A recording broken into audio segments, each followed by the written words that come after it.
Hello and welcome to Perfectly Okay Productions Let Us Watch Doctor Who Season 2. I am your host, Dustin Wilson, joined as ever by my co-hosts, my cohorts. Allow me to introduce them real quick. Kyle Walls. Hey Kyle, how you doing, bud? I'm doing good, You ready to talk about some Doctor Who? I guess. Okay, good. The spirits are seemingly really high right now. I also have with us one Robert Lidge, Big Bob. Bobby, how are you, buddy? Hey, I'm doing all right. I'm ready to talk about some Doctor Who. My That's good. favorite show, my least favorite show.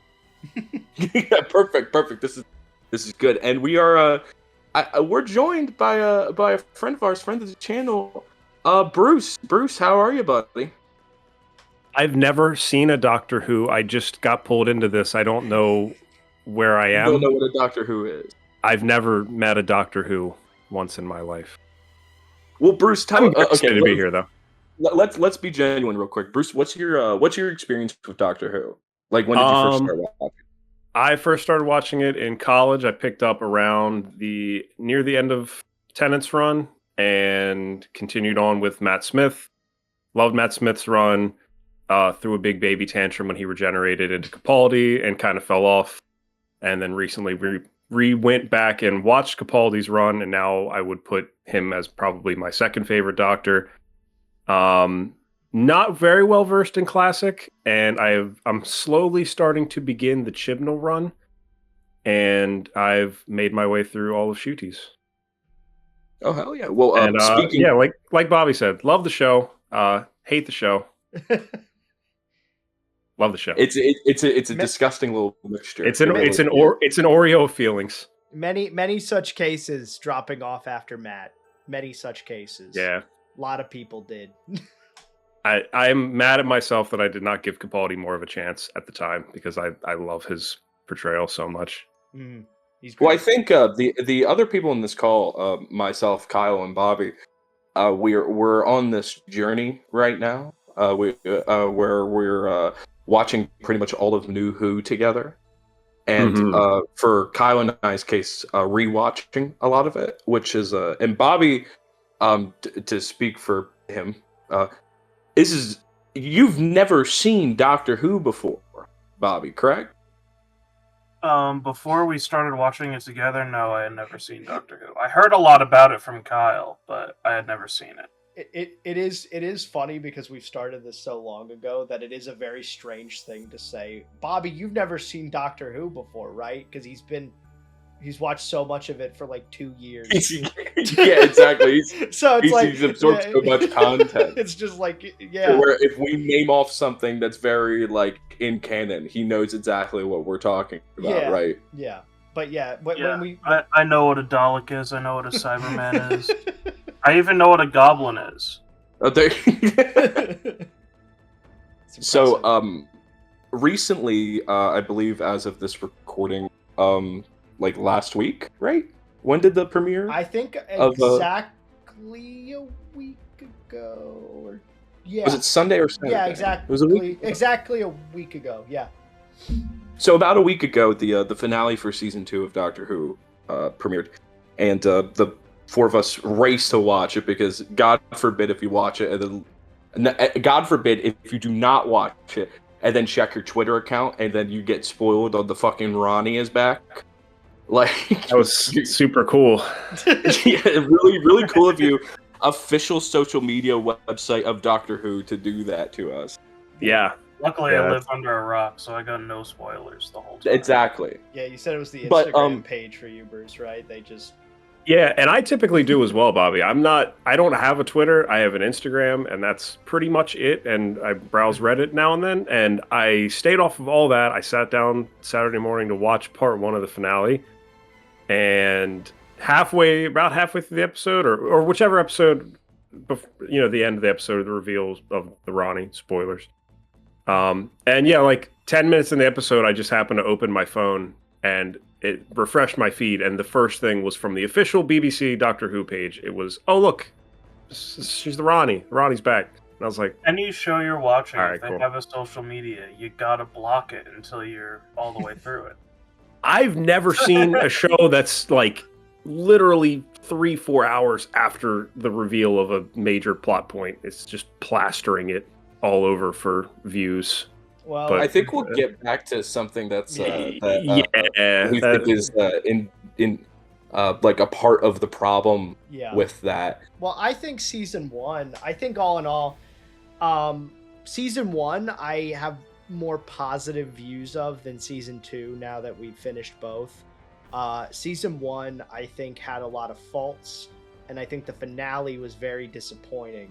But I think overall, I think season 1 was pretty decent, and it was a very good start. And I was like, this is a good first season for a doctor. His characterization might not be super crystal clear, but there's more time. We have a lot more time with him for things to really progress. So I think like that was kind of my thoughts with season 1. What did you think of season 1, Bobby? I'm looking at the list of episodes right now to kind of jog my memory on season 1. Mm-hmm. Compared to season 2, at least, you get really good bang for your buck, honestly. Like, you've got Space Babies is good, Devil's Court is good, Boom is great, 73 Yards is great. Dot and Bubble and Rogue, I think, are a two-parter, correct? No, Dot and Bubble is the space racists, and Rogue is the owls in Bridgerton with Rogue. I don't really remember either of them. They're both good. The Legend Ruby Sunday is good. Empire of Death is bad. But prior to the Empire of Death, I don't think there are any truly bad episodes here. I would say The Legend of Ruby Sunday, due to the payoff being bad, in retrospect, disappointed me. Yeah, it's kind of a fault of everything else that happens in the season, which is very sad. When like the episode itself was like I generally pretty fun, right? Yeah, I agree with Bobby. I think I think season 1 probably was better bang for your buck. And not to say I don't think that this season, moving into season 2, I don't think season 2 is like bad overall. I think it's disappointing. I think that's a big thing. I think there's a lot of good episodes in season 2, but I think there's also a lot of episodes with missed potential, or just kind of, or just in general, like not enough is going on. Like the episodes just kind of go on for a bit, then they end, which I think is a big problem with a lot of these in season 1 and 2, is I think that the pacing is kind of off, where like we focus on things that aren't very important. The perfect example in my head is in season 1 with Empire of Death, when like we just focus on the doctor kind of just screwing around, like seeing the lady with the spoons and all that, like at the beginning, and it's like Sutek is just given a back seat. Like we see what Sutek did, but we don't really do anything with Sutek until he gets back to Unit HQ to throw him in the vortex pretty much instantly, and he's just kind of defeated very anticlimactically. And I think that's a big problem we see with a lot of the season, where like there's just a lot of focus on certain things that I wouldn't the wrong things.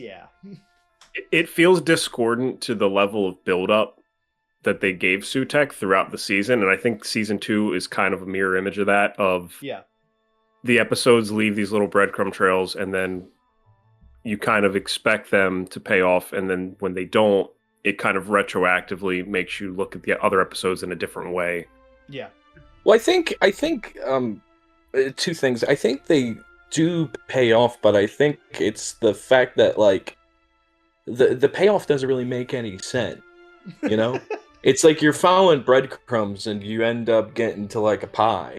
It's like, this is not what I thought. I thought this was going to be a delicious loaf of sourdough or something. You know, it's strange. Well, there's a thing. I think Davey said this himself, didn't he? That like, it's kind of intentional that the show isn't like, for lack of a better term for what I'm trying to describe here, it's not a solid episode front to back. It's a series of good scenes that people can put on TikTok. He said it in a little bit more charitable way to himself, but yeah, basically there's that clip where he's like in the interview, and it's a famous clip that everyone keeps sharing around in Doctor Who circles that are mad, where he's just kind of talking about like, in the age of the internet, you just hope it's going to create good content online. So it's less a good story all the way through, and more a series of good scenes one after another that might not link up super well. Yeah. In my mind. It's a hey, we can now add Ncuti, his regen scene onto the montage on the official Doctor Who YouTube channel.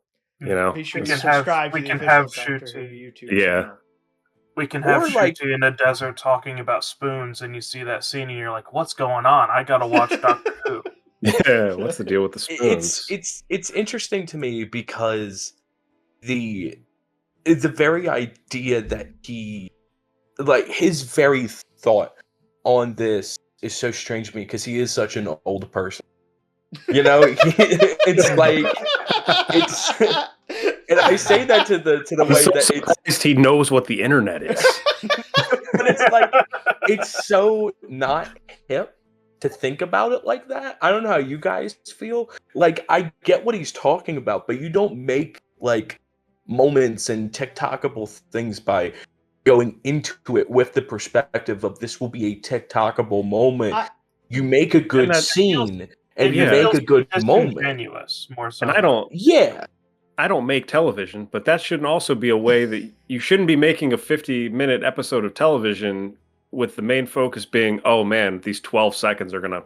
Yeah, the series of 12-second scenes are gonna be great. To be charitable, yeah. To be charitable to him a little bit, I think I do think that in his perspective, it's kind of a thing of like, we need more like bombastic reveals and things happening because we need to generate interest. But like, I think the problem is that he's so hyper focused on generating interest that he's not making a very cohesive television show. And it kind of just, and like, I don't think there's anything inherently wrong with having a big twist or a big reveal. Obviously, there's nothing wrong with it, but like, Doctor Who's had it for years. Yeah, I was gonna say it's been a thing, at least from my experience through all of New Who. Classic, I assume, probably is the same way, but it just feels like this season, which, and we'll get more into specifics, but it just feels like this season is a very monkey's paw, like wish granting, where the fans have for years are like, we want the Ronnie, we want Omega, we want Susan to come back, and he did all of them, but it was just to give the fans what they wanted. It wasn't because he had an idea to use those characters for. Yeah, is what it feels like. But which is interesting to me because the times that Davies has taken things from canon and put them back in, it's been very interesting. Like in Old Who with Davros and yes, Davros in that Journey's, I think it's Journey's End, with like Tennant, and like where he's like basically saying that like he's just like, you take humans and fashion them into weapons, Doctor. And he's like, it's like this really interesting thing where they kind of play Davros as like the Doctor's arch nemesis kind of type thing going on, a little more than he even was back in the day, where it's like they're very much as like a meeting of minds, like kind of clashing, you know? And I think what they did with Davros was really interesting when they brought him back. And the Master, when they brought him back, it was that was the big example I was going to get. Yeah, was the Master with like Utopia and End of Time. There's so many interesting, and those reveals weaving. are handled way better than any reveal we got in these two seasons.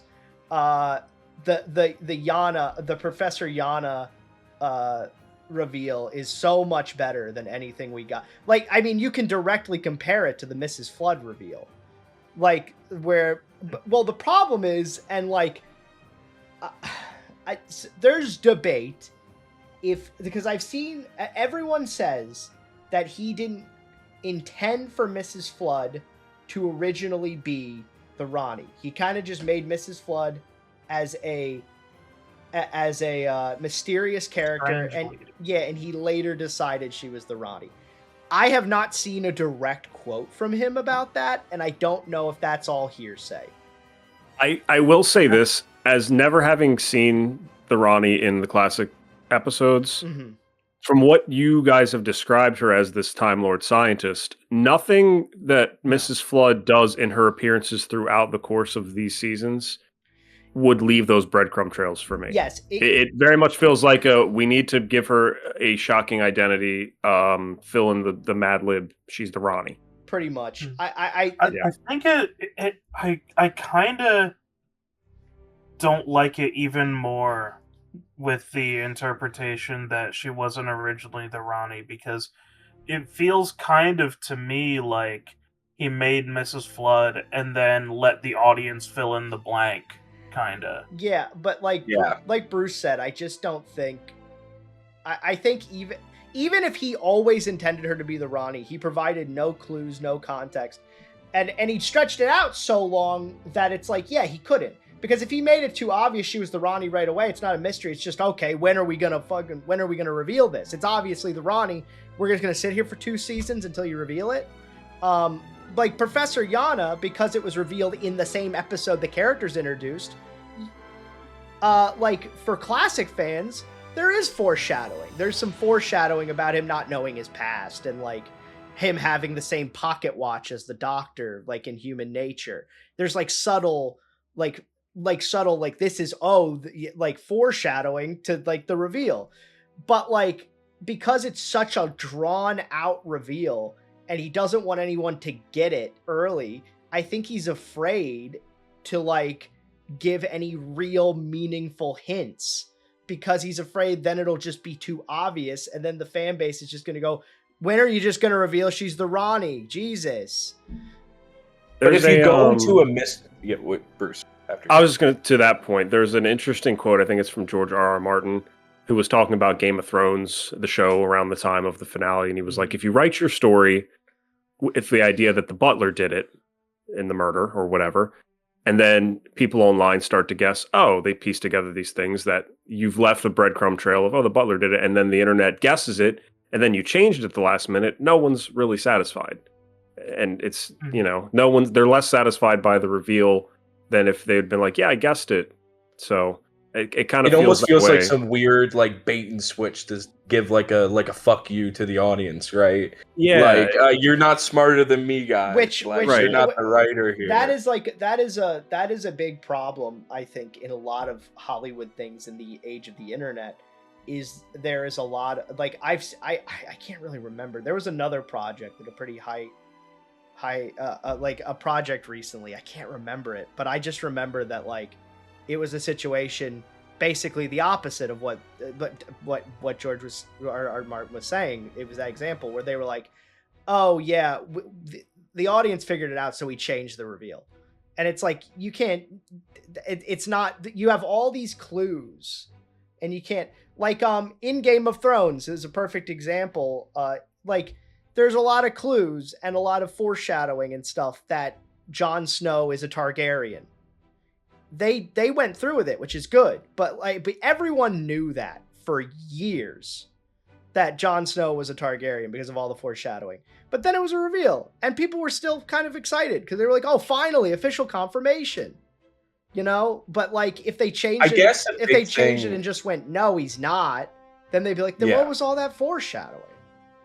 I guess a big issue, and to kind of talk about, to kind of throw this to the group real quick, it's, to me, I don't even think that there was foreshadowing to anything for Mrs. Flood. You know, I think it truly was just because the only elements that we knew about the character were that she appeared in every single episode, but she was also self-aware. Like she was she broke the fourth wall, yeah. which we hadn't. Going out on a limb on here, I might be wrong. I don't think we had ever seen that in Doctor Who. Like probably some indirect little mentions, except from the Doctor himself, both in the Maestro episode and also in Classic Who. Like the first Doctor directly addressed the audience for a Christmas special. He said, like, and I hope you have a good Christmas as well. But it's interesting.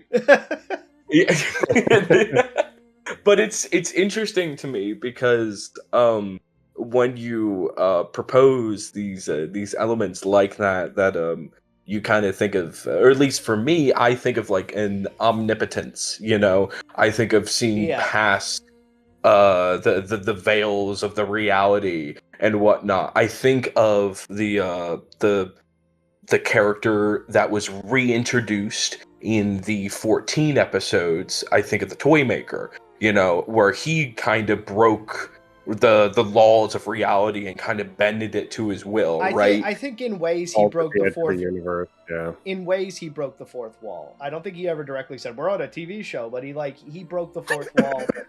He broke. You don't remember that? You don't remember it's staring into the camera and going, "And I'm on a TV. I'm back to being the Doctor." But it's like, but Flood directly looks at the camera and goes, "Oh, watch Doctor Who" or some nonsense like that. Subscribe to the YouTube channel. She said, she was like, "And what happened to that time traveler?" She's like, "I'm sorry to say, his story ends in absolute terror," which it didn't, by the way. I don't know what the fuck she talking about. The only callback to that is the Ronnie when she regenerates saying he's going to experience absolute terror, and then the Mrs. Flood goes, "That's what I said." But like, I had literally forgotten about that by that point too. Because they kind of leave her to the wayside after a while, right? Well, she's still out there. Yeah, but like, or maybe I don't know. How's my generation work? The other one's still around somewhere. Yeah. Well, regular Ronnie died. The future Ronnie died. Yeah, the new Ronnie died, and Mrs. Flood is still alive somewhere. Still okay. Wait, okay. Which feels like a bad decision because it's like, if I had to bet on one of those actors being able to come back in the future, I would have voted. I wouldn't have bet on Mrs. Flood. Omega would have the other one. Let's rein this in a little bit. Yeah. Let's talk about So at the end of this season, I don't know about y'all, but I had many thoughts, you know, and everything that happened kind of filled my head, and I was like, okay, we gotta get in the fucking call, and we gotta talk about that. Mm-hmm. All right, I think, because all four of us are very passionate about this show, because it's a good show at times, and let's talk about the season, just in like a general sense. Is there any episodes in particular that you guys really enjoyed in season 2? I think the well. The well's a big fan. I got a list here. Really enjoyed. Like, there's some episodes that I was okay with, but really enjoyed. I'd say I liked the well. I liked Lucky Day. I thought Lucky Day was pretty good. The story in the engine. I liked Robot Revolution. It was all right. If we're including Joy to the World in season 2, Joy to the World too, yeah. I like Joy to the World. The Well for me also was my top. I probably enjoyed Interstellar Song Contest probably the most out of the four of us. Yeah, but it wasn't bad. I think the only bad episodes are like the finale, and the culmination, and Lux to a degree. Lux has so many fun ideas. Lux is disappointing. Yeah. Okay. I really wanted to like Lux. I think that's. I was gonna say, Bobby, take the floor. Yeah. Bobby, take the floor because I know you have a lot of feelings about Lux. What is what's Lux. your? I've said Oh this yeah, turn on them lights. in conversation, obviously, but like, I've always had the feeling watching Lux that it was just another kind of mascot horror-y thing, where it's like they got a cool design for a villain, and they said, well, that's all I need. That we got it. The episode's done. But like, you need to do something interesting with it, in my mind. And there was like 5 or 6 different things going on that all didn't really end in satisfying ways. I feel like the Lux character himself changes motivation like twice throughout the episode. Lux is barely in it. Yeah. Lux is barely physically in the episode. He's more of just a plot device to let them do the funny going in the TV thing, going in this movie thing. There are 2 Doctor really knows good we parts exist. in it. There are 2 really good parts in it, I think. And that is the part when he's trying to climb the stairs and he says, why'd I have to learn perspective? Because I think that's actually a good joke. And then also the having to reveal things about themselves to become more 3-dimensional characters so they're not cartoons anymore. I think stuff like that are actually good ideas for Lux. But they're just kind of brushed past in like a few seconds. And then we're just doing various bits inside a film reel now, you know? The real life Doctor... So you were Bruce, you were about to say something before Bobby when we mentioned Lux. Do you have any strong feelings about it? I agree with Bobby. I think there's a lot of cool ideas that kind of get left on the cutting room floor because of really bad pacing in that episode. Like the bit with him and Belinda coming into the real world with the fans, or it goes on too long. Like we get the bit. Yeah. It takes a really long time. We're there for like 10 minutes. Forever. Yeah. That is a clip that I feel like is there to be like, you gotta watch the new Doctor Who episode. Like it's a clip. They're getting meta with there's this. They put me in it, a Doctor Who fan. It's meta. The Doctor goes to the real world. Also, as a Tenet head, we don't all just love Blink that much, you know? He's got other good episodes. Oh my god. The fact that they all said Blink is so lame to me. They picked Blink over it feels like the writers didn't watch Doctor Who. It feels Yeah. you know how I read it? I read it as I was just like, wow, Russell wrote the episode. I was like, Russell's real bitter that Moffat's episode is the best one. What's funny because the Doctor brings up another Moffat episode to be like, I stood on a landmine, you know? Yeah. That's a good point. It's like, why is Russell just bringing up Moffat? It's always like he's self-aware. He's just living like, God, free in his head. God, people love Moffat's shit. They love it. The thing with the Lux episode, and it really, really frustrated me because it's a Pantheon episode. And those were established in the first season as like big deals, crazy things, and it was a surprise Pantheon episode. So we knew that we were taking the Doctor out of the element of sci-fi and putting them into almost fantasy, right? Almost this weird supernatural type thing, which is a thing that I really love when they explore, like the Amazing Maestro episode and the Giggle. I think those 2 episodes are absolutely fantastic. We have been taught up to this point, if you hear an arpeggio, you're in for a good time. But you're also in for structure, right? Because the gods themselves, like the whole, there are rules to the fight, and the Doctor brings that up. And to me, I kind of really hated when Lux, like the episode didn't follow the rules. Like there has to be a game played, There has to be something on the line and something at stake. And I think that really frustrated me.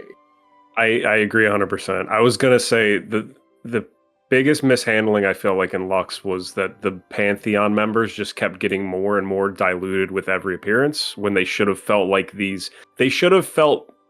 Lux felt like almost like a classic, one-off villain, monster of the week. When it should have been like that, they're so beyond this that they're playing these games like the Toy Maker or Maestro. Yeah. Lux could have been a Tenant villain. Remember, like Fear Her, like with the like that was just an alien. I was thinking. Remember that Ghost episode from Eccleston's run? Yeah, Lux could have just been one of those, and nothing would have changed. Yeah, the Ghost from like the Charles Dickens one. Yeah. But when it's like what Bruce said, or I think it was Bobby. It's like what we said, all of us. It's when you establish that this is an episode tackling the Pantheon, there's an expectation to it. You expect something interesting and something different for Doctor Who, and this kind of felt like nothing to me. I think it felt like an alien from Ten's run, an alien made of light. That's all it needed to be, an alien that's able to change light to whatever it wants. That is like completely an ability an alien could have had. It's also really strange to me that it seems all the Pantheon members just want a nuke. Yeah. Like, Maestro wanted a nuke, and then Lux wanted a nuke. Like, what? Why do they have the same goal, It's really strange to me. And then you have the story in the engine, which starts to dip its toes into dealing with the gods, with really not much or any mention of the Pantheon that we're used to. They mention, like, gods that we're familiar with in the real world, but not any of the Pantheon that's been established. That's what I thought was interesting, is that the story in the engine, it's almost like the story in the engine had more of a right to be a Pantheon episode than Lux did.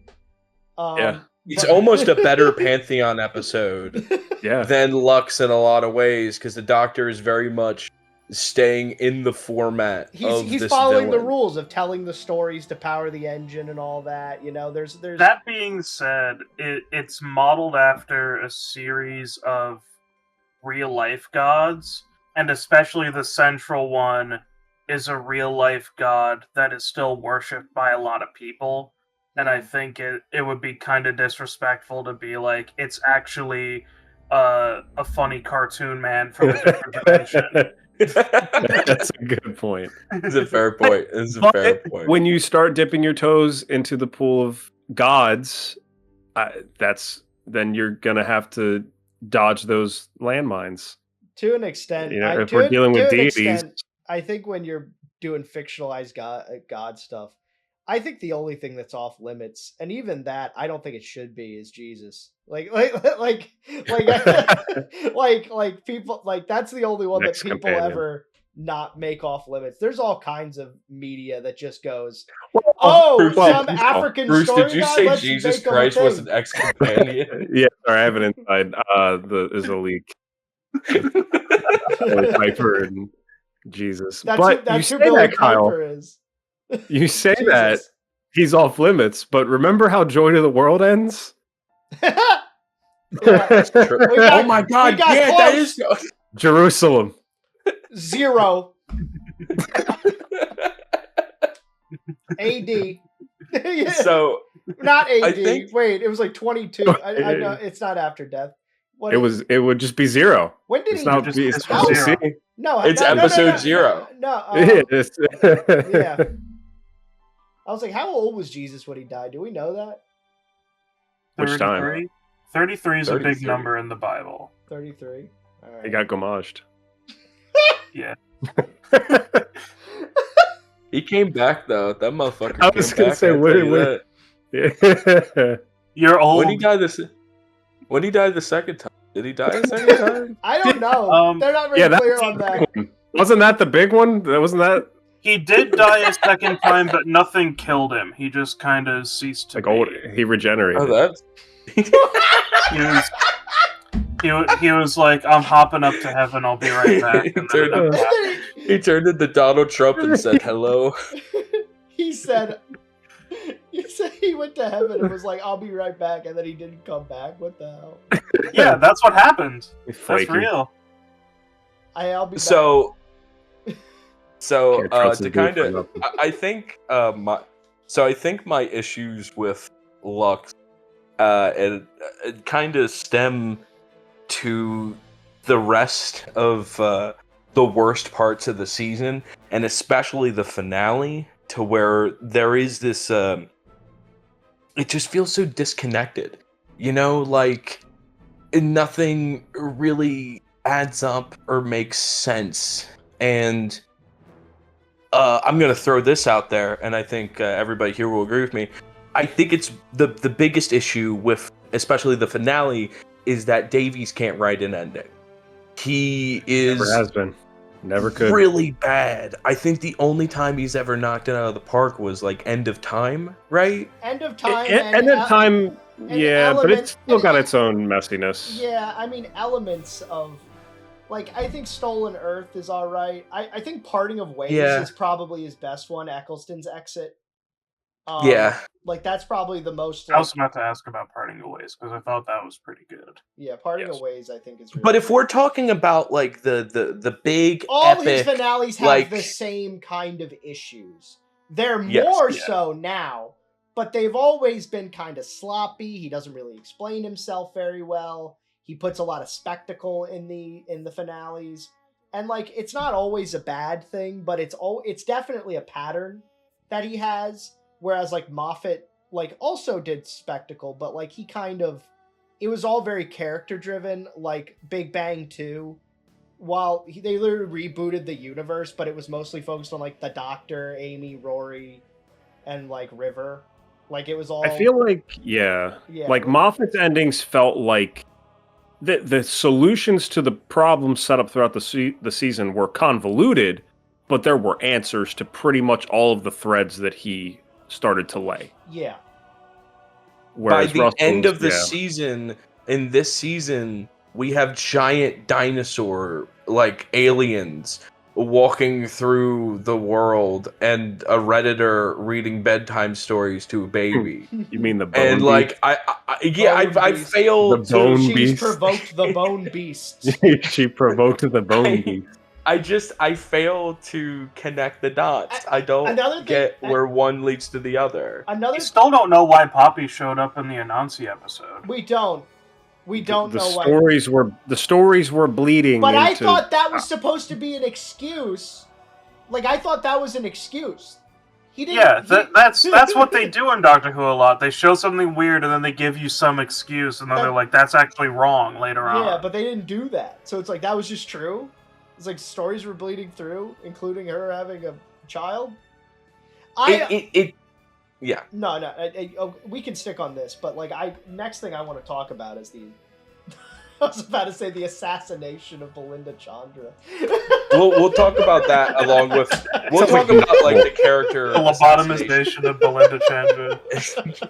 We'll talk about the character assassination in a second. I wanna stick on this real quick because I just think it's just so weird to me that there is all this information that we're supposed to know about is given in seemingly outside sources, in interviews and things conducted. A big thing they do is they provide like one single line that's kind of vague. He does that a lot. Like the bone, like the bone beast. They explain it in the episode. It's just not a very good explanation. They just go, "Oh, they're naturally occurring." Yeah, they're naturally occurring. They're here because of the time anomaly, and that's all they say. Well, and that was like when the episode finished, and I went to the Discord and we talked. One of the first questions I asked, I was like, "So by generation?" And there's like one line where it's like, "I think that's Shruti mentions like." Sometimes I think that's how our people reproduce, and I'm like that's not sufficient enough for me. I agree. That's not enough. Maybe that's not enough. in my But it's head, also like it's if you kind don't of like. Sorry, go ahead. start from the beginning, Bobby. Okay. In my head, this is a lot of headcanon to explain what's going on there. But in my head, it is the invoking of superstition means some myths are real now in this world. In addition to that, there's a personification of a lot of things that did not have personification beforehand. And I think that might apply to things like lineages, like the lineage of the Time Lords personified wants to persist, and so it invokes the myth of bigeneration in order to persist in lieu of any other way for Time Lords to reproduce.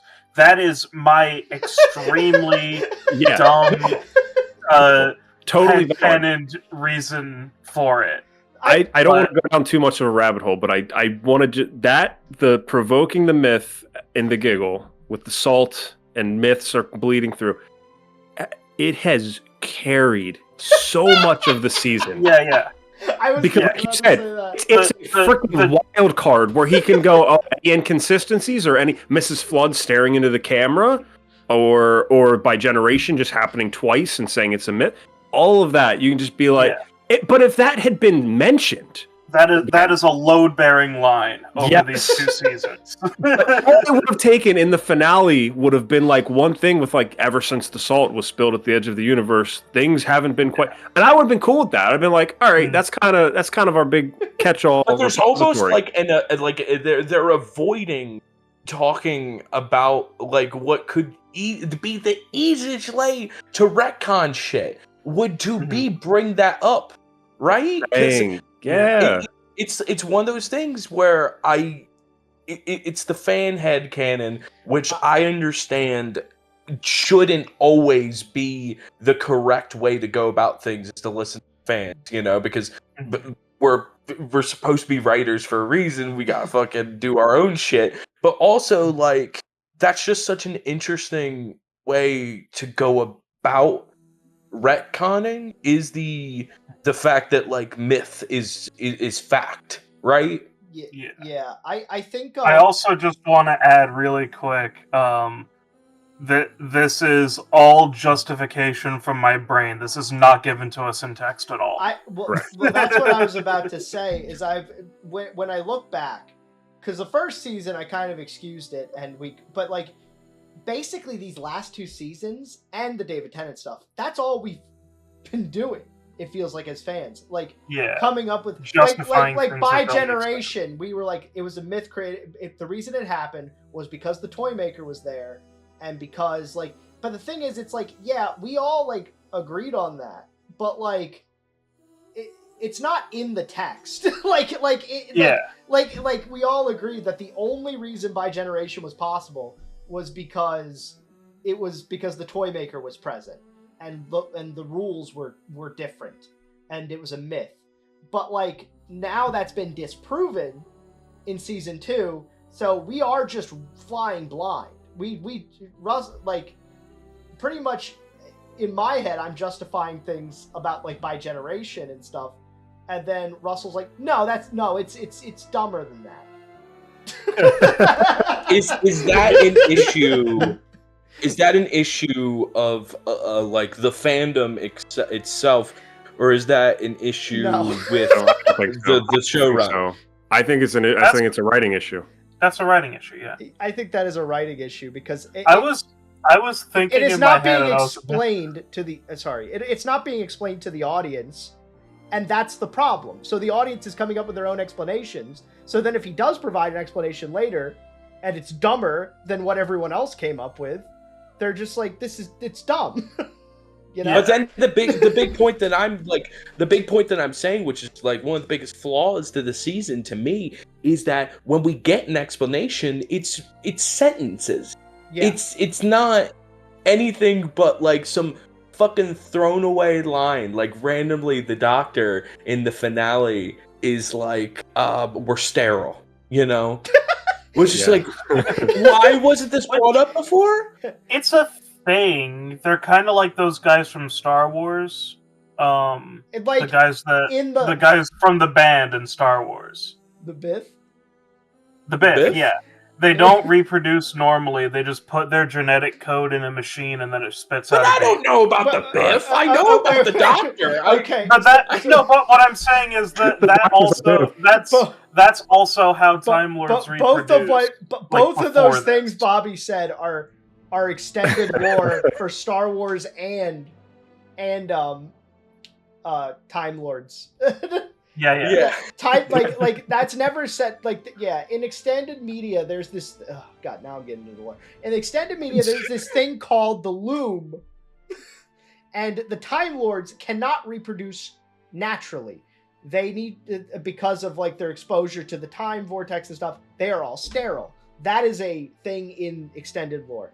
And there's this. So they're bringing something in from. So they created this device called the loom, which is basically just you take your DNA and you're able to like create and it changes the DNA, so it isn't a perfect copy, but it basically you're able to create an offspring artificially, is what the Time Lords did. And like only specific people are allowed to do it and stuff, like from my understanding. Like it's basically like regular Gallifreyans couldn't do it because like Gallifreyans and Time Lord is a rank. Gallifreyans are like people without the ability to regenerate or all that. But why wasn't this explained to us? No, that's not. But that's not this though. This is completely different. He's retconned that. Which, and the thing is, that's extended lore. He doesn't need to follow that. But like, that's a better explanation than what he said, where he said the genetic attack, which people are still debating what he meant by that. What was the genetic attack? Was it the moment? Was it when the Master killed them all again? Like, what was the genetic attack that he's referring to? They never. But even clarified. if this whole like sterilization and the extended universe reason was true, like the loo, whatever it's called. The loom. Yeah, the loo is the toilet. The loom. That's what the doctor calls the toilet. Gotta go to the loom. Even if the loom was a thing, if it was explained to me in an episode in like 2 sentences max, I think I would still be frustrated, even if it had like a history. I'd be like, "What the fuck are we doing?" Yeah, but I was just gonna say the problem is that it's like this isn't a pre-established thing either. Like it isn't like you could go online and read. Oh, I'll read more about the loom. This is like he vaguely mentioned some like I said, we do not know what he's referring to. It might be when the Master killed them all again. Which I didn't think that was. That there was fire and stuff. I don't think that was a genetic attack. The Ronnie said maybe a Time War thing. Maybe it was the moment, or maybe the Daleks did Bro got something. hit with the Genophage. They never really. He doesn't really clarify. She says the Ronnie says I saw the genetic attack coming, and I was able to. Because it's almost like my DNA over. That's also lame. Yeah, she kind of describes it like the genetic attack was meant to kill all the Time Lords, and it mostly did, but her and the Doctor survived, but it left them sterile. So I was like, so it's still, why was there like an if? Like it's like, you'll die, but if you somehow survive, you're sterile.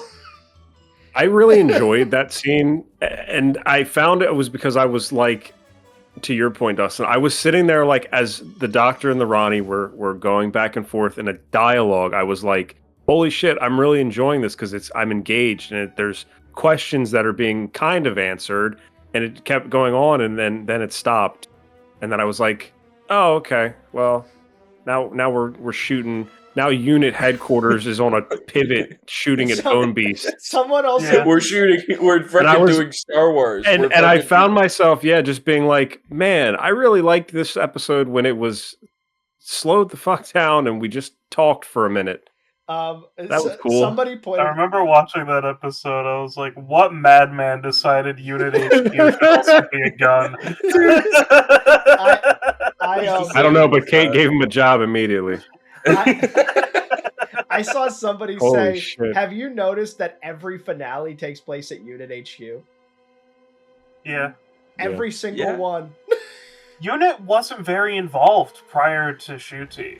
It is very funny though. It's like, yeah, the giggle happens at the unit HQ.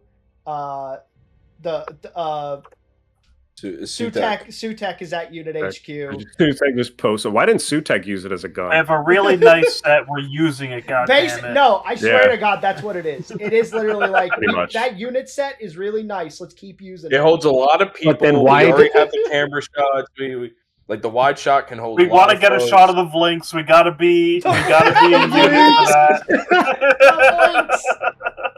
Okay, so if that's the reasoning for that, why were we in the TARDIS only like 3 times in 2 seasons? Because there's no Blinks in there. Oh shit! You should have brought the Blinks with him instead of Belinda or Ruby. I like that Conrad's solution to the Blinks in his universe was to put a box over him. So I want to start on we're on the back end here. Like on your point, on top of what you were saying, Bruce, with the TARDIS only being shown like twice, which I didn't even think about, but now that I'm thinking about it, I think it's pretty fucking absurd. Like, I think, and I don't want to sound like one of these weird fandom people, like the Star Wars fans that are like overly protective of their product, but like there is some weird character assassination in a lot of this season. Yeah. Right? Yeah. Oh yeah. We're introduced to this brand new companion, Belinda Belinda, who in her first episode is so like has an established dynamic with the Doctor, fiery, literally has an incel ex-boyfriend. She talks about not wanting to be a housewife or like subservient. But she's also a nurse, so she's caring in such a different way. Yes. Right? Yeah. Yep. She's also not interested in going off and running away with the Doctor. She's like, get me home. I have. But the Doctor has to pull her in, and like, which is also, it's weird because that's like a thing all season where he's like basically kind of forcing her to do this, and it's never painted as like kind of weird or manipulative. It's painted, which I think would have been interesting to go in that route with the character of like, because they've done that before, right? Yeah, where it's not like the way he treated Martha. Like stuff like that, where it's like the Doctor has like treated companions poorly before, and I think. But it's so strange with that plot point where it's like they're setting it up for something, like they're tossing the ball up, and there's such an easy like hit that they can make, but they like do it in such a different way, but it reads to me more like. They just went way off course. In Robot Revolution, I was very excited because Belinda was so different. Belinda was someone who didn't want to be there, someone who was forced to be a companion, and that is very interesting. We have never had that in New Who. Old Who, there's a bunch of dynamics going on, but New Who, we've never had a companion that like didn't want to be there, did not choose to run away with the Doctor. And I think, and also her being so independent and like she kind of almost saw through his bullshit in Robot Revolution to a degree. Like she questioned him. She said like, oh, you like you did this and that was kind of bad. He's like, I'm sorry. He like apologized and stuff. Like she has a very strong characterization in that first episode. And then I feel like by Lux, she immediately in Lux, she's been defanged a lot. Like in Lux, she's kind of just like, okay, fine, we can stay, we can hang out here, almost as if there was no true direction on what Belinda was supposed to be. Which is weird because that's a Russell episode. Which then to give your point, in I forget what episode. It's the story in the engine, right? No, it was Interstellar Song Contest. Okay, yes, that's what it was. The writer of that said that she was not provided any character notes on Belinda. like she just wrote Belinda as generic companion because Russell said, because that's what Russell said. Russell just said, "Oh, well, no. I'm sorry, I'm mixing it up. He said that to Moffat about Ruby because this has been an ongoing issue. Moffat asked what Ruby was like for when he wrote Boom, and Russell said, "Oh, she's just like a standard companion, a lot like Amy. She's just a standard companion." Which is funny because I'm like, I didn't think Amy was that much of a standard companion. She was very fiery. She tried to have sex with a doctor. Amy has so much times. Personality. Yeah. Not that Ruby doesn't, but No, Ruby but is like, kind of a return to form for companions, where she is kind of like the typical companion, right? Or at least that's how I perceive her. Sure. As. I think she had more characterization in season 2 than Belinda did. In season 2, yes. This is the issue, right? Season 1's kind of weird with her characterization too. But she got more characterization than Belinda. But yeah, Belinda is painted as like this very independent, fiery character who kind of sees through the Doctor to a degree. But then she kind of just becomes she kind of just starts fawning over him like everyone else, and she kind of is just like, oh, the Doctor will protect the Doctor's great. She basically starts treating him just like Ruby would, and it's weird because I almost thought we were painting Ruby and her intense trust as the Doctor as naive. Like Lucky Day kind of does that a little bit. Lucky Day almost kind of insinuates that Ruby's a little naive, right? That she's too trusting because of what happened with Conrad. And we kind of then makes us look back at her relationship with the Doctor as like, oh, like the reason she trusted the Doctor is because like so deeply and intensely is because she's a little naive. She's young. She's naive. She was kind of just like, oh, this guy's great. I trust him. I believe him. I'll be there for him. He's a great guy. But then like in the finale with Belinda, she gets so backseated and her character is so intensely different than she is characterized. Literally put in a box. They literally put her in a box because they don't know what to do with her. It feels like, and then the thing is, sorry, I just want to. Yeah. Go ahead. There is a story where Belinda doesn't like hanging out with the Doctor, but she has to. They're stuck with each other until he can get her home. And then as they go on adventures together, she starts coming around to the idea of going on adventures with this time traveler. There's a world where that can happen, but it didn't happen here. She was excited for Lux because she was like, I get to dress up, we get to go hang out in the 1950s and stuff. But then she goes back to not wanting to go on adventures for the rest of the season until the finale.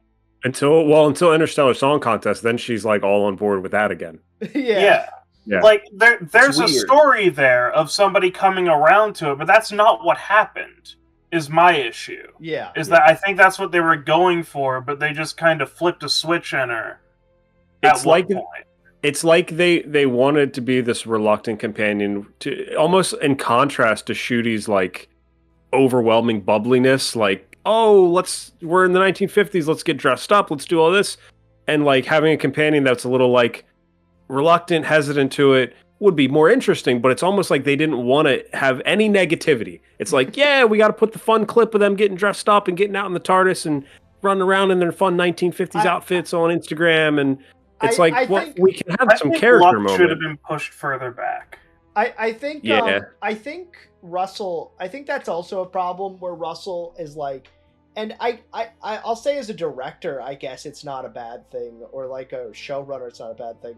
But I feel like he has this thing where he's so, to an extent, like I think it's just like Shooty and Belinda's actress. I forget her name. I don't remember her full name. Yeah, but the two of that, but I feel like they got along very well. And so he was like, I really want to just do something with their chemistry. And then he just like gave up any conflict because he thought that they had very good chemistry.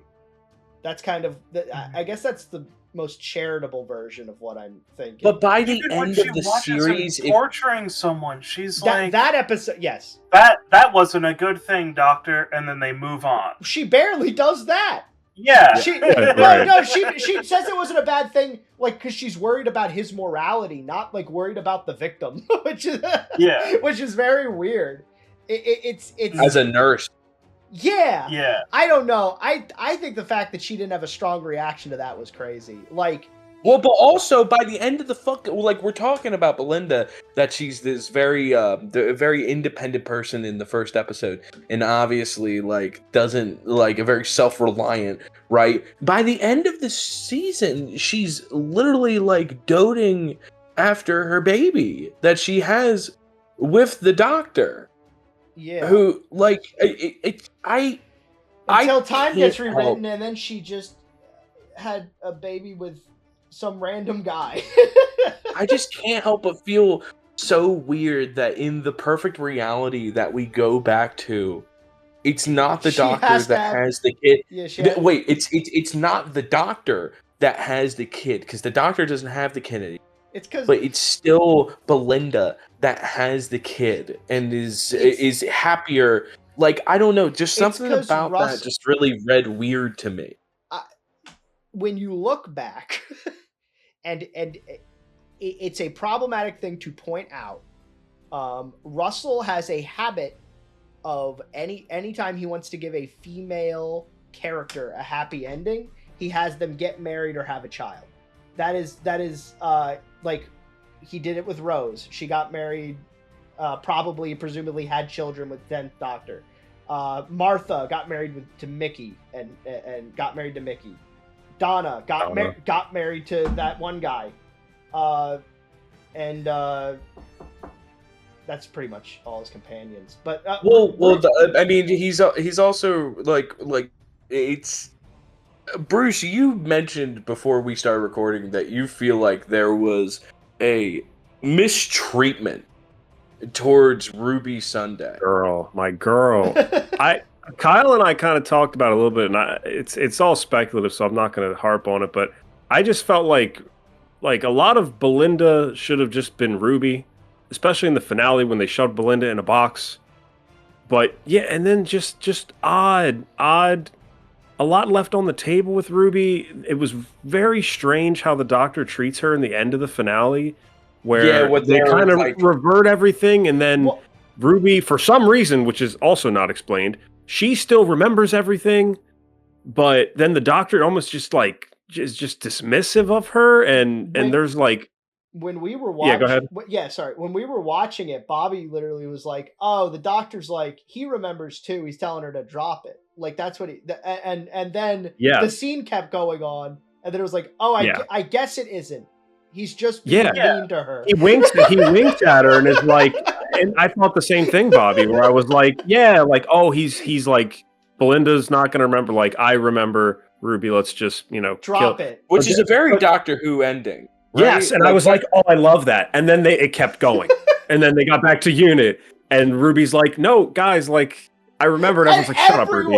Shut up, Ruby. Everyone's so mean to her. That's what I'm like, what is happening? Why is this so strange in everything else that's happened? Yeah, it's in a world where this shit can happen.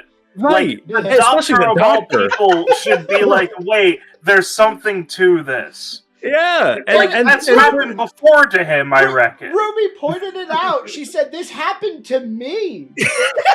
Yeah. And the Doctor was like, who are you? I don't... Anyway, dude, and he's like, all right, Belinda, we're gonna go see the stars. Anyway, Later, Ruby, what time do Ruby. you have to... What's your address again so I can later, put it in the Ruby. GPS? Like, like, I gotta drop you off at home. That's crazy. Yeah, I don't know what happened and there. Said, "Yo, we're gonna go hit the McDonald's. Yeah, what's your I'll address drop so I you." can drop you off real quick?" Yeah, like, that's dude. insane. I don't know what the deal was with her this season, but it just felt like Lucky Day, they gave her some decent characterization and like agency. And I feel like I don't know. I think the original plan. Do you want to know what I think? I think the original plan was to have her. I don't think it was like. I agree. I don't think it was as. I don't think it was as like. I think they knew they were gonna have Belinda pretty early, but like I think originally he drafted out this season with her in mind, and then she for some reason couldn't do all season. And I think I think they rewrote around it in every episode except Lucky Day, because they absolutely couldn't. Like, there was no way. Right. They said there's no way we can write around this. So that's the only reason that remained like a Ruby episode, because they were like, all right, well, we can't make it Belinda because Belinda can't come home to be in a relationship with Conrad. So we'll make it Ruby, and we'll get Millie Gibson to come back for one episode. I just feel like there was so much more, and this was more of a season 1 thing, but still with her being around in season 2, I feel like there's just so many unanswered questions with Ruby still that they could have delved into. That I think we're never going to get an answer to. Like, no, because we're throwing out the companions with the kitchen sink instead of carrying into a new doctor for some reason. Yeah. And it's just like, all right, bye Millie Gibson, bye V. Good run, but we're off to the next one. It's like, dude, there's so much. I mean, Belinda, they kind of wrapped up in a bow, but then he doesn't even say goodbye to Ruby. No. My poor girl.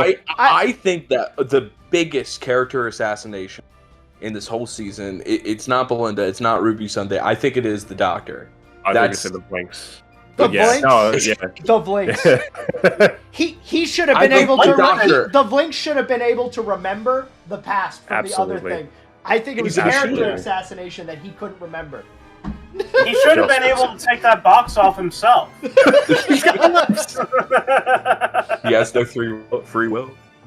I think the Doctor is so mischaracterized, but not mischaracterized. I just think he's so nothing. He's wasted. Ironically, he needed more time. 8 episode seasons just ain't it. I'm sorry. Look, I can't wait for next season. I can't wait for next season when we're able to see more of Ncuti and he'll be able to really. Yeah.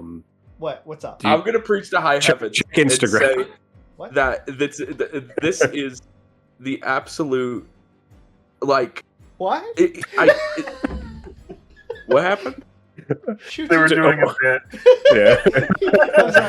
I said, I'm really glad we'll get to see Ncuti next season, and he'll be able to like really fix these characterizations. He said, check Instagram, and I went, what? Shit. Oh no. I think that Ncuti is completely wasted as a performer. It's an absolute shame. I loved what I saw of him. I loved when he was there. I loved him. I do think it was kind of a mistake for Russell to hire an actor that was on the come up, right when he was on the come up, because he could not keep him. And I think maybe he should have gotten someone a little more unknown, because Ncuti, he had already filmed Barbie, I think, by the time he even accepted this. And like, he had just come off Sex Education, which he was like the breakout star of. I think he had a very promising career ahead of him, and I think signing him on for a long three-year contract maybe was a little bit of a bad decision, because he wasn't able to do 3 seasons. Which I loved him, and I loved what we got, but it's just his Doctor's forever gonna feel so incomplete that we should have had more. Yes, I read a comment feels online. Like Eccleston Part 2 to me, at least a Eccleston, fantastic Doctor that just is gone. But at least Eccleston had a season of pretty much nothing but really, really good episodes that gave him very clear characterization. His Doctor and a story, an overarching story all season for the Doctor of him learning to trust and him recovering from the Time War. Like, his Doctor is honestly one of the clearest characterized Doctors over one season. Yeah, and it sucks that Ncuti got 2 and he isn't. Also with Eccleston, like, at the very least, his companion carried over, so it didn't feel totally in a bubble where it's just like these 2 seasons of the show that are maybe not going to be related at all. Calling the next season 3 is going to feel so weird, because like it almost feels like it's going to be another reboot, right? Like, it feels like it's going to, in the way that Russell considers a reboot, which is that have so much baggage from all the old seasons that it doesn't even make sense to name it season 1 and 2. There's not a better character to bring back that establishes baggage in Doctor Who than Rose, right? there's not a God. Yeah. I just think I think the number one to talk about this, it's stunt casting. It's just ridiculous stunt cast. Yeah, Right. I want to say Yep. there is debate if she is playing the Doctor or not, based on the casting, the credits, not saying as the 16th Doctor or as the Doctor. I just want to say we are going to talk about it because we don't know for sure. I think we should probably talk about it like she is genuinely going to be the 16th Doctor, but it also doesn't matter. Yeah, that's the main thing. It doesn't matter, even if it is Rose got switched places with the Doctor from her other universe. Like, it still doesn't matter. It's still a stunt. It's still stunt casting. It doesn't. The fact that they excluded the Doctor from the credits is a stunt. Like, it's generating clicks and discussion. Yeah. And that's all it feels like it's for right now. Yeah. That being said, if it is genuine, if Billie Piper is going to be the 16th Doctor, I don't think she's an awful choice as an actress. I think it reeks of desperation. I think it reeks of Russell reliving his glory days, and having to bring Rose up again. But we've gone full we've gone full Marvel here, folks. We've gone full Robert Downey Jr. Doom. That is what that is what this is. It really is. We've gone full. We can't rely on the IP itself being good enough. We have to rely on bringing back other things from the past. We got to rely on bringing back the IP itself. Isn't good enough. We need to rely on the past good IP films we made, and people are now a fan of the old Doctor Who. So instead of just using Doctor Who as an IP, we need to use Doctor Who as an IP from those seasons ago. We got to bring up all that stuff. We got to bring back Rose. We got to bring back David Tennant. We got to, David, in my opinion, I know people like it. I'm not a huge fan of the Chibnall era. I think the writing isn't very good. It's not for me. I think Jodie is a great actress. I've heard you say you don't like that it's a woman Doctor, right? Yeah.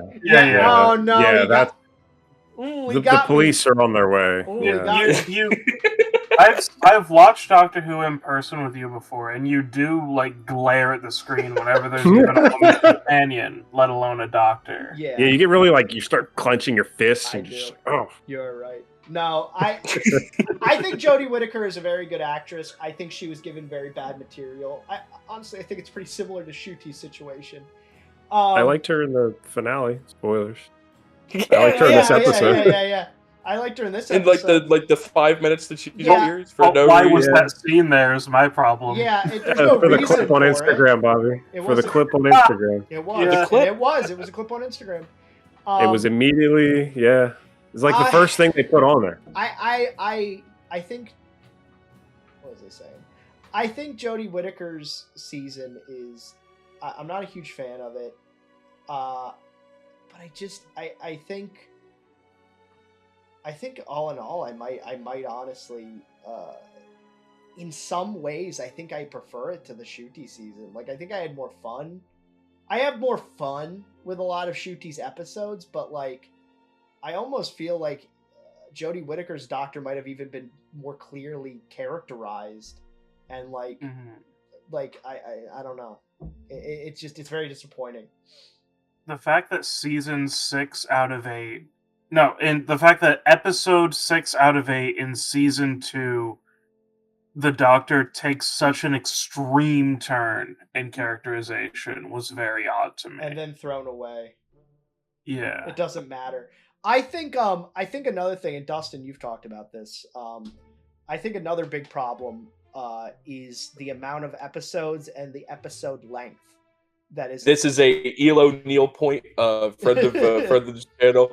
Love you very much. He has gone on and said that this modern television nonsense, it just cannot work.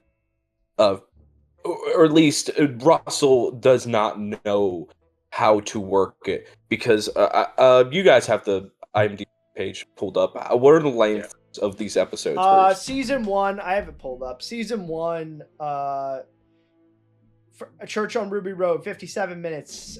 Space Babies, 49. Devil's Cord, 52. Boom, 47. You think about looking at a 50-ish minute average. we're talking like 50 minutes an episode. When I know this sounds ridiculous to some people, but these should be an hour plus to be able to fully get stuff in. I don't For 8 episodes, I agree with you if it's still 8 episode season. If it's still 8 episodes a season, right? I think that that's what I was gonna say. I think that length is fine if the seasons are closer to like old Doctor Who, where the seasons are like at least. Let me look this up. Let me look up how many episodes used to be in a Doctor Who season. 13 at least. Yeah, pretty much. That's more episodes, more stuff to do. Yeah. That is 5 episodes left.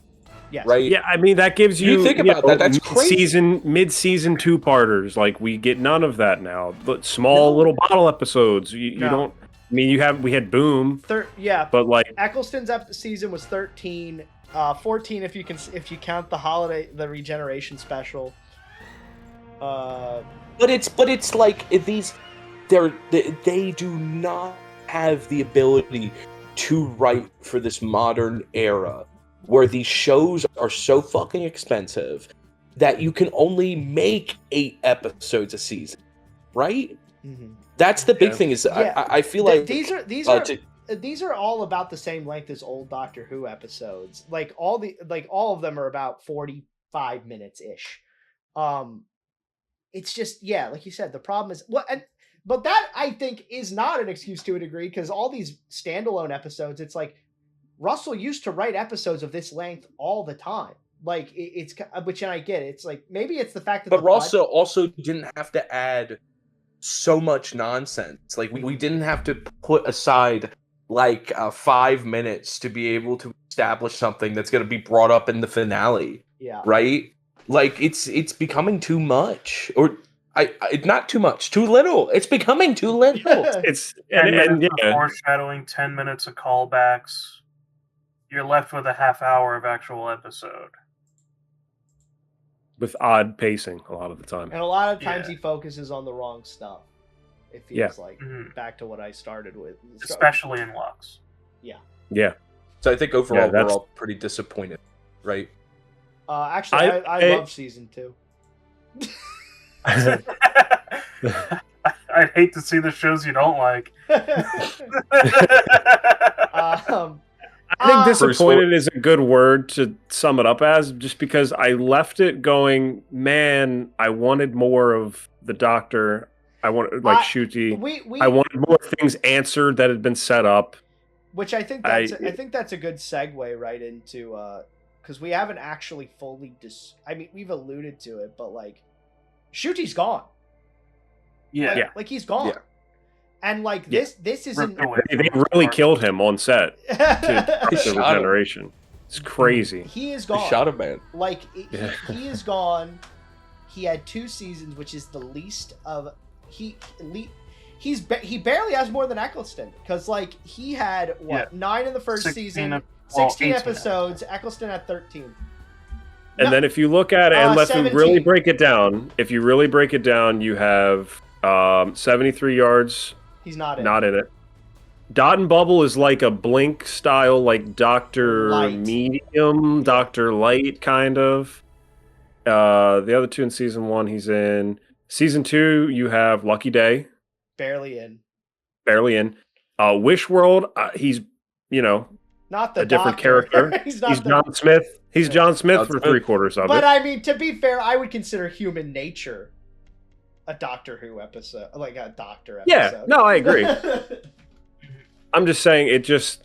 But that's a good point. Like there are episodes in these 2 where he's not even acting like the that. Now we know are Ncuti's last 2 seasons, where he's not even involved. Or so it's like what he's got like, he's got around Eccleston's. I think he's got like maybe 2 or 3 more episodes than Eccleston. Yep. And that's crazy. And like Eccleston had so much clearer. He had an arc. He had clear characterization. I think it's sad. It's really sad. And like a lot of people I've seen, which you have to have some classic Who knowledge, but I've seen a lot of people say, New Who finally has its Colin Baker, a doctor that was entirely misused during their time on television. Wasn't he like purposefully snubbed? Yeah, pretty much. The execs at BBC didn't like him. This feels like which I don't think is that. But we can kind of talk about this and then kind of wrap it up. We can kind of the overall what might be production issues. Yeah, I think because I think that's there's an interview of Nashuti like talking about doing this for like a hot minute and talking about like working with Daleks and working with all these other like classic Who villains. Yeah, there's the famous quote everyone's pushing around now where he goes, if I don't fight a Dalek before I leave, I'm gonna be real mad. And he didn't. Matt didn't. And I mean, you look at the final episode, you look at his regeneration, and you look how other regenerations have been handled. And it's so like it just kind of feels it's so disconnected from the rest of the episode. It literally and like there's conspiracy theory stuff where people are like comparing the hair lengths of the director, and it looks like the new scenes, like the director's hair was very long for all the regeneration stuff, whereas it was very short for the rest of the episode.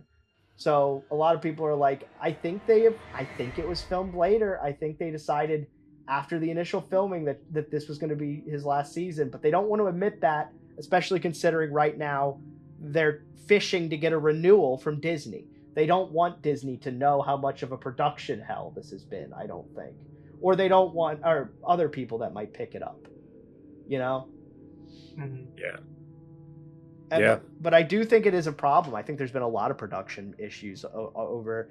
I mean, we've even seen it. There's been scenes that like, God, I forget what episode it was, but it was in season 1. I think it was The Devil's Cord, where the episode starts with, so originally the episode started with him and Ruby messing around with the jukebox or something. And he had like a little line. Don't even get me started. He had a line. So he had a line, he said, and they cut it out for time. And then, but they left it in him calling back to the thing he said in the talk. So there's just this like line in Devil's Court. I can't remember what it is, where he's just like, he just references the scene that was cut, and they just left it in. There is nothing in the man's TARDIS except a jukebox, and he doesn't do anything with it in 2 seasons except a cut scene. They talk about how there's no chairs in his TARDIS, and he never puts any in. That's true too. And he never will. He never will. Also, and he never will. Also, I mean, now that that TARDIS is going to stay forever. If the next season doesn't start with Billy Piper, Arthur Fonzarelliing that jukebox into some song to kick her off, it's all been for nothing. I think I'll say this going forward with Billy Piper. I've expressed this to Kyle and Dustin before. In my mind, I'm kind of hanging by a thread with Doctor Who right now. If the Doctor is regenerating into Billy Piper, in my mind they have to commit to it now. Because if they don't commit to it, and it's just she's gonna stick around for a few episodes, then regenerate again, and it's just whatever actor wants to be the Doctor can do it now. I feel like, in my mind, I'm like, the show just plain isn't good anymore. You know? So, do you guys, I have a question then to pose to the group. Do you guys think, and this is my kind of working theory, they did not put her as the Doctor in the credits because Russell does not really know what he wants to do, and it's sort of just gauging the reaction to see I how do people like the idea of So, Billy as the I Doctor? don't- As I think that's interesting. I don't Yeah, I I think don't that might be the case. I don't think it's that. I don't think it's gauging people. I think it's I think Disney was most happy with the numbers they were getting for the David Tennant episode. And I think this might be him Shooty's leaving, and this might be him going, "Hey Disney, look." that's interesting. Please renew the season again. I mean, do you think there's any possibility that if Disney doesn't pick it up, that BBC drops Russell as showrunner? I don't think they can. I think the contract they have with him is crazy. Oh, okay. I think See, they would that's what I sooner wasn't just sure of. stop funding the show. I think BBC, like, they made like a crazy contract with him, from what I remember, where he basically kind of has ownership over the IP, or at least like stewardship. Like, he basically is like, he was the main negotiator, not BBC. He was the main negotiator on this like Disney contract. He was the one talking to Disney, not executives at BBC. That's crazy. I think somebody's got to rein him in. I think he has too much unilateral control. I think he's got to stop down as showrunner. I think he's got to step down. I agree. I don't think he has it his anymore. Thing again. He does this all the time, where he just turns he turns it into fan. No, I've seen it happen so many times now. I've watched a lot of Doctor Who. He just turns it into fan fiction. Like, especially with Rose. I don't know what it is with Rose. He's like, I gotta make another fanfic about Rose. I just cannot leave her alone. The Doctor really likes Billy Piper. With her. That reminds me of what I was saying about Jodie Whittaker earlier, because I kind of went off topic and just talked about. Yeah, all women are the same to you. Yeah. Obviously, yeah. No, the problem is I was saying I don't really like Jim Mills' era. The thing is, a lot of people didn't. Viewership kind of went down, and and critically, it wasn't doing super well. I think the BBC, they made this deal with Russell because they were like, we want to go back to the glory days. We want to go back. And the monkey's paw curled. Yeah. Basically, they were like, give it back. Russell's willing to come back. He's willing to run the show. Let's bring him back. And so they did. And I think it's a situation where it's just like Russell shouldn't be showrunner, like you were saying. I think he shouldn't. He doesn't have it anymore. It's not the same. I think it's not running a show isn't the same now as it was when he was showrunner. I think what he should be doing, I think at most he should be an executive producer, and he should be maybe writing an episode or two during the seasons, but I think he needs to give showrunner up. He needs to give it up. I think when you're the showrunner and not clear with the writers of your season on how your character is supposed to be characterized, your main characters. Yeah, that's not. He doesn't care about the companions by his own admission. It's ridiculous. That's a problem. Yep. The future's looking bleak, folks. The future. But also, Doctor Who, it might not be good. Yeah. We'll wrap it up. It's nice sometimes to get on the call and kind of discuss, how everybody's feeling. Are you guys looking forward to next season in like 8 years? I'll watch. Oh yeah, I love the show. Oh yeah, I love the show. I'll watch it. Here's the thing, though. I am hanging by a thread. If they don't commit, I think I'm just gonna give up on the show. To be honest, what level of commitment are you saying? I'm saying like a full Doctor run, like 3 seasons minimum. Well, Shooty didn't even get that. Exactly. That's what I'm saying. That's what made the thread happen. That's what cut away the last few strings. Yeah. Oh, but my prediction is that I think Billy Piper will be here for at least a season or two, if not 3. I think it is a stunt casting, but I'm hoping it is closer to. It wasn't a stunt casting, but I'm hoping they handle it closer to like Peter Capaldi, where they acknowledge she looks like Rose, and then they move on. And I it's think the Doctor. I think the worst. I think Out of all the this, worst. Yeah. I'm thinking 8 episodes. 8? I'm thinking an One episode. One Hey. episode. One episode. A special? A Christmas special? Yeah, I think- Bobby, what would your reaction be if she isn't actually the Doctor? It was some weird regeneration in the time vortex shenanigans, and then she's only there for 1 episode, but she's not actually the Doctor. So here's the thing. Obviously, like, if she's not actually the Doctor, whatever. The problem I have with it is that it's fucking just like Bait. It was it's bait. just bait. Yeah. If it's just bait, if it's just we're gonna do whatever the fuck we want at the end of each season just to bait you into watching the next one, I'm not down with that. That's really lame to me. It's not a soap opera. Yeah. Yeah. Yeah. No, I agree. I mean, it kind of is. Now, I mean, it's British anime, essentially. One What were you Piece, gonna say, One Bruce? Piece would never. This shit's awesome. I was just going to say, Russell's had 2 seasons now to kind of prove that he can land the plane. I'm not confident. I'm not confident in where, don't want him if to she fly is the my- Doctor, if I'm she's looking not at the the Doctor, phone. I don't know what it could be, what she could be that would be satisfying. I'm Or an looking out the interesting story. front and I see the ground. So I'm like, you gotta pull up now. I do not trust Russell T Davies to fly my 737. I don't. No. and I think, Kyle, we talked about it too after part 1. And I was like, because at the time, you guys, we all liked the episode in Wish World.